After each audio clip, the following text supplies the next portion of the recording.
So yun ang mga saksid, no? For today's video ay nandito tayo ngayon sa PRTF dito sa Tayog, Pangasinan mga saksid. At syempre, tingnan natin mga available na mga pwedeng makita natin dito na mga sinama nila sa derby, no, sa PRTF. So samahan niyo ako mga saksid ko ano nga ba yung mga bagong labas ngayon na variety, and then mga saksid yung kanilang kung gaano kagaganda ang kanilang mga palay dito mga saksid. Hybrid to lahat. Hybrid lahat ng sumali dito. So yun, samahan niyo po mga saksid. Pero bago muna syempre please like, comment, and subscribe sa ating YouTube channel. And please click the notification bell para lagi po kayong updated sa lahat ng ating mga video. Let's go!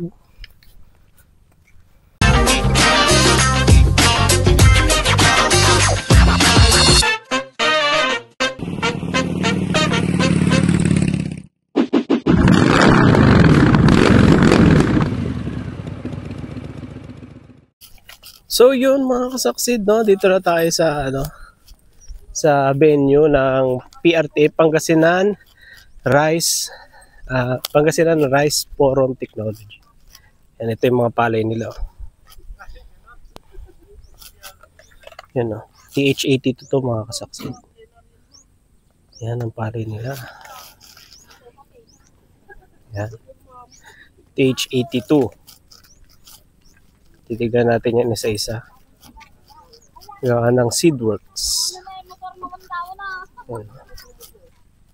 Yan yung mga saksid. Palay nila.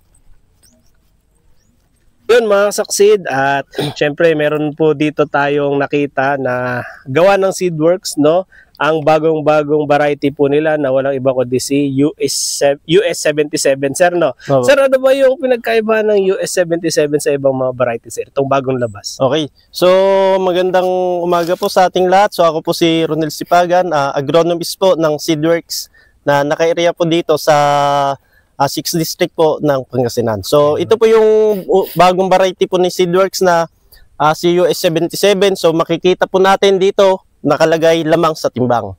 So ito po kasi heavy grain po siya.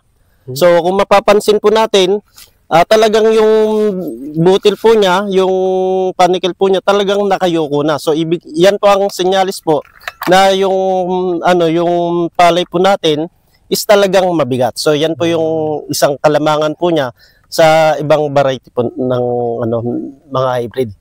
So, isa pa po, itong variety po natin na US77, kung naalagaan po natin itong mabuti, napakain po natin ng tamang sustansya, tamang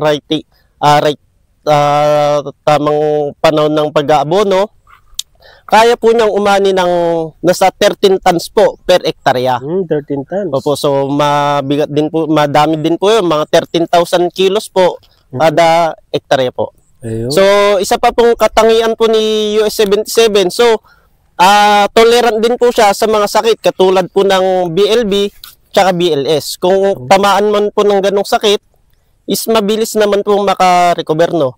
Isa pa pong kagandahan nito is po siya sa mga insekto. So, kung problema po sa lugar po natin is yung mga yellow stem borer. So, tolerant din po siya sa mga ganong insekto po, sa mga kung may lumalabas po na panakil po niya na namamatay na, so tolerant po siya doon sa mga tama po ng stem borer. Hindi lang po yun, tolerant din po siya sa sakit na ay sa peste po ng palay na BPH o yung tinatawag po natin sa Ilocano na ulmog. So hindi po siya ganong tinatamaan. So yun po yung mga kagandahan po ni US77. At isa pa po na idadagdag ko, kung papansin po natin yung puno niya, is talagang masipag din po siya mag-produce ng tillers. Tillers. Opo.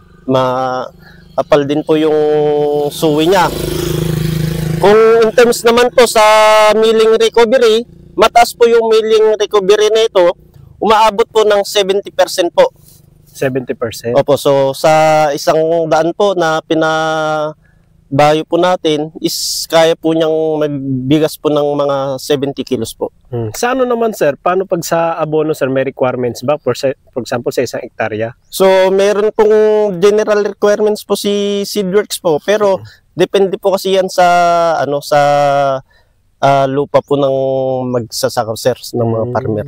Kumbaga yung soil analysis sir, Opo. kung ilan ang kailangan.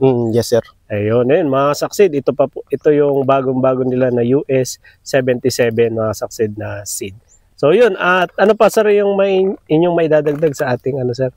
Sa US 77, ano yung pagbibili po ba sila? Paano sila makaka-avail? Ganun sir. So ito po, kung gusto po nating subukan sa ating mga sakahan, si US 77, so available naman po siya sa mga dealer. So nagbubukas na rin po kami ng mga dealers po namin dito sa Pangasinan, no. Okay. So kung gusto po nating subukan is hindi po magtatagal, meron na rin po tayong available na stock po sa sa mga dealers po. Mag-message lang po ba sila sir sa Seedworks na page? Ganun, Yes sir, meron po tayong Seedworks page.